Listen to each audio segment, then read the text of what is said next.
जय हिंद दोस्तों। आज के इस वीडियो में हम बात करेंगे 22 और 23 मई की करंट अफेयर की। इंपॉर्टेंट जो करंट अफेयर उसको देखेंगे। तो चलिए वीडियो स्टार्ट कर लेते हैं और बात करते हैं पहले करंट अफेयर की।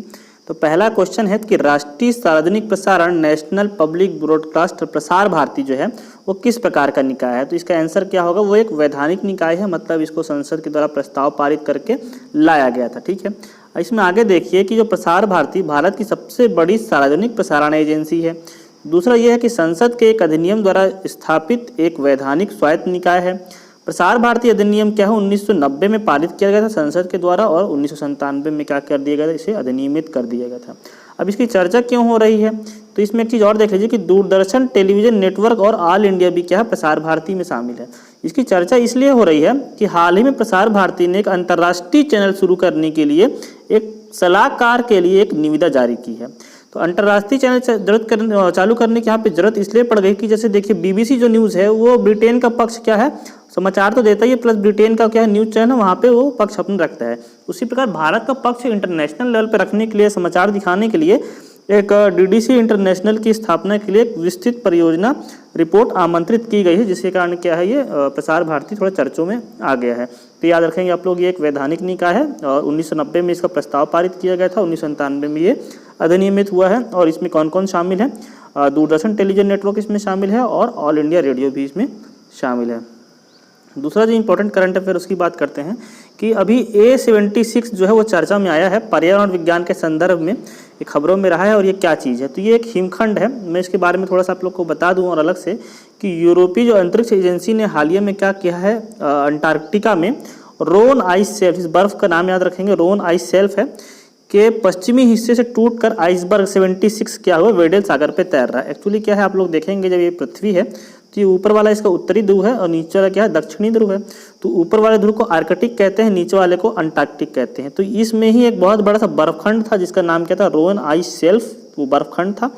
और उसका एक पश्चिमी टुकड़ा क्या है, टूट कर क्या है, वो वेडेल सागर में गिर गया। मतलब वो दक्षिणी ध्रुव है, वहीं पे वेडेल सागर है और वहाँ पे क्या है, तो टुकड़ा जब टूट कर गिरा है उसी का नाम क्या है, A76 है। ये चर्चा में इसलिए है कि ये दुनिया का सबसे बड़ा हिमखंड कहा जा रहा है, क्योंकि ये लगभग क्या है 170 किलोमीटर लंबा है और 25 किलोमीटर चौड़ा है। इसकी जो लंबाई देखेंगे तो ये 170 किलोमीटर बहुत ज़्यादा होता है और इसकी चौड़ाई भी क्या है 25 किलोमीटर के आसपास है। तो ये अपने दक्षिणी ध्रुव में जो हिमखंड है वहाँ से अलग हो गया है और वो क्या है, समुद्र में तैर रहा है।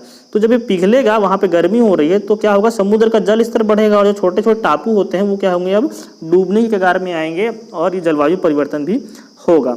आगे देखिए, अंटार्कटिका की जो बर्फ की चादर है वो बाकी ग्रह की तुलना में तेजी से गर्म हो रही है, जिससे क्या हो रहा है, वेडेल सागर के आसपास बर्फ पिघल रही है और बर्फ के आवरण और ग्लेशियर में तेजी से कमी हो रहा है। जो वहाँ पे जितनी एरिया में बर्फ जमी हुई है वो कम हो रहा है, वहाँ के जो बड़े बड़े ग्लेशियर हैं वो भी पिघल रहे हैं। आपको भी पता होगा हमारे हिमालय में बड़े बड़े ग्लेशियर है जहाँ से नदियाँ निकलती हैं और वो जो नदियाँ होती हैं सदा नीरा नदियाँ रहती हैं, वहाँ पे वर्ष भर पानी पाया जाता है। नेक्स्ट देखते हैं थर्ड। और इसमें देखिए, सरकार ने DAP उर्वरक पर सब्सिडी में 140% की वृद्धि की है। ये उर्वरक है, तो DAP का आपको क्या अर्थ क्या है, DAP का मतलब फुल फॉर्म बताना है। DAP का फुल फॉर्म है डायमोनियम फास्फेट। तो इसमें अभी क्या हुआ है, केंद्र सरकार ने डायमोनियम फास्फेट उर्वरक सब्सिडी पे 1200 रुपये प्रति बोरी तक बढ़ाने की घोषणा की है। तो उर्वरक जितने मिलता था उसमें 500 रुपये पहले गवर्नमेंट सब्सिडी दे रही थी और उस सब्सिडी को 500 से बढ़ाकर अब गवर्नमेंट कितना कर रही है, सेंट्रल गवर्नमेंट 1200 कर रही है। ऐसा क्यों कर रही है, अंतर्राष्ट्रीय स्तर पर फास्फोरिक एसिड, अमोनिया आदि की बढ़ती कीमतों को ध्यान में रखते हुए उर्वरक की कीमतों के मुद्दे पर एक उच्च स्तरीय बैठक में यह निर्णय लिया गया था। जो अंतर्राष्ट्रीय स्तर है वहाँ पे इसका रेट में वृद्धि हो रहा है और रेट में वृद्धि होगा तो डायरेक्ट किसानों के ऊपर जाएगा।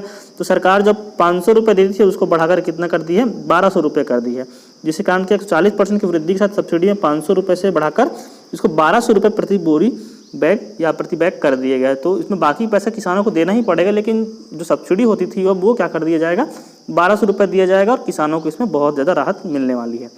फोर्थ देखते हैं, सतपुड़ा टाइगर रिजर्व जिसे यूनेस्को की विश्व धरोहर स्थलों की संभावित सूची में जोड़ा गया है, भारत के किस राज्य में स्थित है। तो ये बहुत सिंपल सा है, मध्य प्रदेश में क्या है, सतपुड़ा टाइगर रिजर्व स्थित है। अब ये चर्चा में क्यों आया है, क्योंकि जो भारत का सांस्कृतिक मंत्रालय है उसने क्या किया, उसके अनुसार भारतीय पुरातत्व सर्वेक्षण आर्कोलॉजिकल सर्वे ऑफ इंडिया ने क्या किया, यूनेस्को की विश्व धरोहर स्थलों की संभावित सूची में 6 भारतीय स्थलों को प्रस्तुत किया है। इसका मतलब जो यूनेस्को जो विश्व धरोहर जो सूची होती है उसमें ऐड होने के लिए आर्कियोलॉजिकल सर्वे इंडिया ने इंडिया से 6 स्थलों का नाम सुझाया है यूनेस्को को। और उसमें कौन कौन से स्थल इसमें यहाँ पे इंपॉर्टेंट हो सकता है कि मध्य प्रदेश में सतपुड़ा है, टाइगर रिजर्व का कहा है कि इसको विश्व धरोहर सूची में शामिल करो, या वाराणसी का प्रतिष्ठित रिवर फ्रंट है जो गंगा नदी में जो घाट है गंगा नदी का उसको है, और कर्नाटक में हीरे बेंकल मेगालिथिक साइट है उसको भी प्रस्तावित भेजा गया है, महाराष्ट्र में मराठा सैन्य वास्तुकला है, और मध्य प्रदेश से एक और गया है नर्मदा घाटी, जबलपुर में भेड़ा घाट और लमेता घाट को भी भेजा है कि इसको भी आप शामिल करो। और क्या है कांचीपुरम तमिलनाडु के मंदिर को भी विश्व यूनेस्को की धरोहर सूची में शामिल करने के लिए आर्कियोलॉजिकल सर्वे ऑफ इंडिया ने क्या किया है भेजा है। तो आप इसका फुल फॉर्म याद रखेंगे और ये प्रतिष्ठित संस्थान कहाँ कहाँ पर है उसको भी आप लोग चाहें तो याद रखेंगे। दूसरा जो है ये टेक्नोलॉजी से जुड़ा हुआ, सॉरी लास्ट जो 5वां है टेक्नोलॉजी से जुड़ा हुआ है, इसका नाम है INDRP एट्रीब्यूशन ट्रिब्यूनल जो हाल ही में सुर्खियां बटोर रहा है। अभी सुर्खियों में क्यों है? डोमेन नाम के मुद्दे पे। और डोमेन नेम का जैसे हम लोग .com लिखते हैं कमर्शियल के लिए है ना, फिर एक .in लिखते हैं वो इंडिया के लिए है, कहीं कहीं वेबसाइट के अंत में .edu लिखा रहता है वो एजुकेशन संबंधित वेबसाइट होती है, ठीक है।